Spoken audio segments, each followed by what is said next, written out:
The fruit of silence is prayer. The fruit of prayer is faith. The fruit of faith is love. The fruit of love is service. And the fruit of service is peace. Psalm 131. My heart is not proud, Lord. My eyes are not haughty. I do not concern myself with great matters or things too wonderful for me. But I have calmed and quieted myself. I am like a weaned child with its mother. Like a weaned child, I am content. Israel, put your hope in the Lord, both now and forevermore. Psalm 86. Hear me, Lord, and answer me, for I am poor and needy. Guard my life, for I am faithful to you. Save your servant who trusts in you. You are my God. Have mercy on me, Lord, for I call to you all day long. Bring joy to your servant, Lord, for I put my trust in you.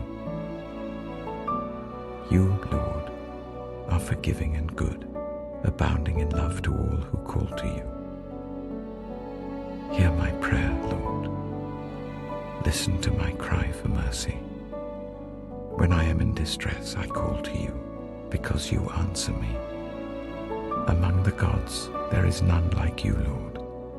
No deeds can compare with yours. All the nations you have made will come and worship before you, Lord.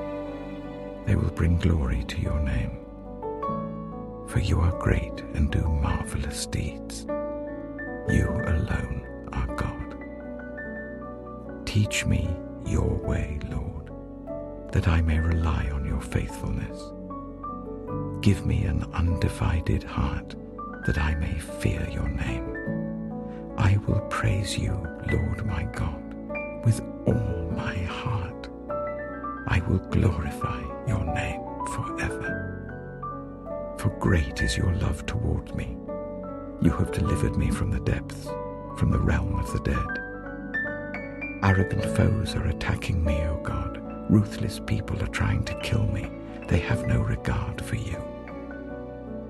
But you, Lord, are a compassionate and gracious God, slow to anger, abounding in love and faithfulness. Turn to me and have mercy on me. Show your strength on behalf of your servant. Save me, because I serve you just as my mother did. Give me a sign of your goodness, that my enemies may see it and be put to shame. For you, Lord, have helped me and comforted me. Hebrews chapter 11. Now faith is confidence in what we hope for and assurance about what we do not see. This is what the ancients were commended for. By faith, we understand that the universe was formed at God's command, so that what is seen was not made out of what was visible. By faith, Abel brought God a better offering than Cain did. By faith, he was commended as righteous when God spoke well of his offerings, and by faith, Abel still speaks, even though he is dead. By faith, Enoch was taken from this life so that he did not experience death. He could not be found because God had taken him away. For before he was taken, he was commended as one who pleased God. And without faith, it is impossible to please God, because anyone who comes to him must believe that he exists, and that he rewards those who earnestly seek him. By faith, Noah, when warned about things not yet seen, in holy fear built an ark to save his family. By his faith he condemned the world and became heir of the righteousness that is in keeping with faith. By faith, Abraham, when called to go to a place he would later receive as his inheritance, obeyed and went, even though he did not know where he was going. By faith he made his home in the promised land like a stranger in a foreign country. He lived in tents, as did Isaac and Jacob, who were heirs with him of the same promise. For he was looking forward to the city with foundations, whose architect and builder is God. And by faith even Sarah, who was past childbearing age, was enabled to bear children because she considered him faithful who had made the promise. And so from this one man, and he as good as dead, came descendants as numerous as the stars in the sky and as countless as the sand on the seashore. All these people were still living by faith when they died.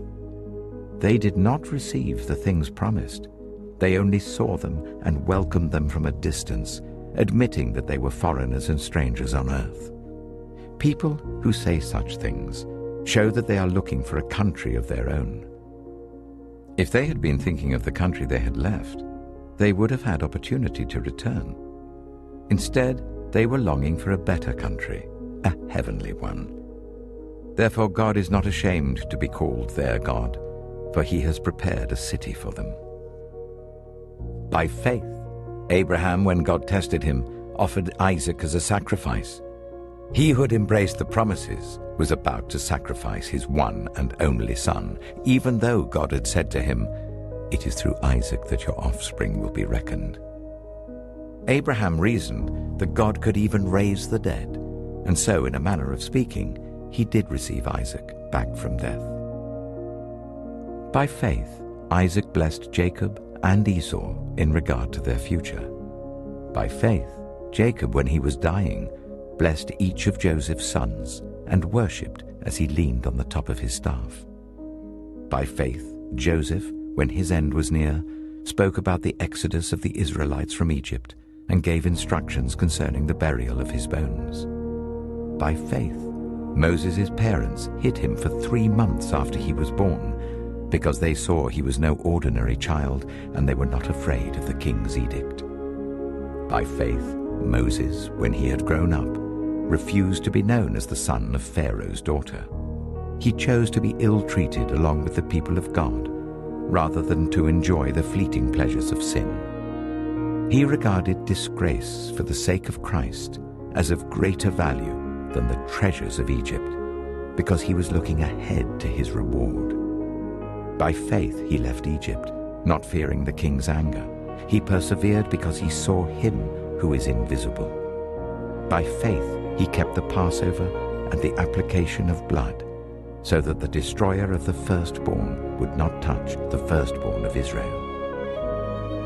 By faith the people passed through the Red Sea as on dry land, but when the Egyptians tried to do so, they were drowned.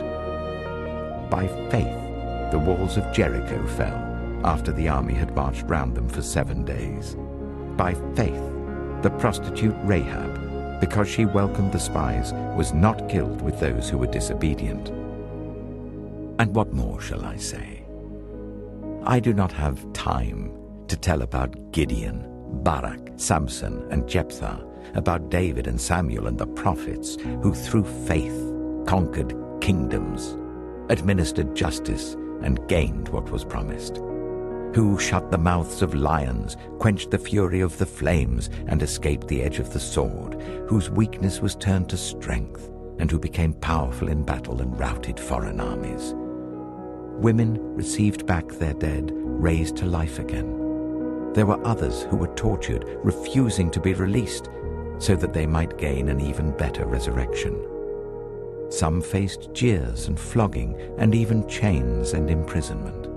They were put to death by stoning. They were sawn in two. They were killed by the sword. They went about in sheepskins and goatskins, destitute, persecuted and ill-treated. The world was not worthy of them. They wandered in deserts and mountains, living in caves and in holes in the ground. These were all commended for their faith, yet none of them received what had been promised, since God had planned something better for us, so that only together with us would they be made perfect. 1 Corinthians chapter 13. If I speak in the tongues of men or of angels, but do not have love, I'm only a resounding gong or a clanging cymbal. If I have the gift of prophecy and can fathom all mysteries and all knowledge, and if I have a faith that can move mountains, but do not have love, I am nothing. If I give all I possess to the poor, and give over my body to hardship that I may boast, but do not have love, I gain nothing. Love is patient. Love is kind. It does not envy. It does not boast. It is not proud. It does not dishonor others. It is not self-seeking. It is not easily angered. It keeps no record of wrongs. Love does not delight in evil, but rejoices with the truth. It always protects, always trusts, always hopes, always perseveres. Love never fails. But where there are prophecies, they will cease. Where there are tongues, they will be stilled. Where there is knowledge, it will pass away. For we know in part, and we prophesy in part. But when completeness comes, what is in part disappears. When I was a child, I talked like a child. I thought like a child. I reasoned like a child. When I became a man, I put the ways of childhood behind me. For now, we see only a reflection, as in a mirror. Then we shall see face to face. Now I know in part. Then I shall know fully, even as I am fully known. And now these three remain: faith, hope, and love. But the greatest of these is love. Romans chapter 12. Therefore, I urge you, brothers and sisters, in view of God's mercy, to offer your bodies as a living sacrifice, holy and pleasing to God. This is your true and proper worship. Do not conform to the pattern of this world, but be transformed by the renewing of your mind. Then you will be able to test and approve what God's will is, His good, pleasing, and perfect will. For by the grace given me, I say to every one of you, do not think of yourself more highly than you ought, but rather think of yourself with sober judgment, in accordance with the faith God has distributed to each of you. For just as each of us has one body with many members, and these members do not all have the same function, so in Christ we, though many, form one body, and each member belongs to all the others. We have different gifts according to the grace given to each of us. If your gift is prophesying, then prophesy in accordance with your faith. If it is serving, then serve. If it is teaching, then teach. If it is to encourage, then give encouragement. If it is giving, then give generously. If it is to lead, do it diligently. If it is to show mercy, do it cheerfully. Love must be sincere. Hate what is evil, cling to what is good. Be devoted to one another in love. Honor one another above yourselves. Never be lacking in zeal, but keep your spiritual fervor serving the Lord. Be joyful in hope, patient in affliction, faithful in prayer. Share with the Lord's people who are in need. Practice hospitality. Bless those who persecute you. Bless and do not curse.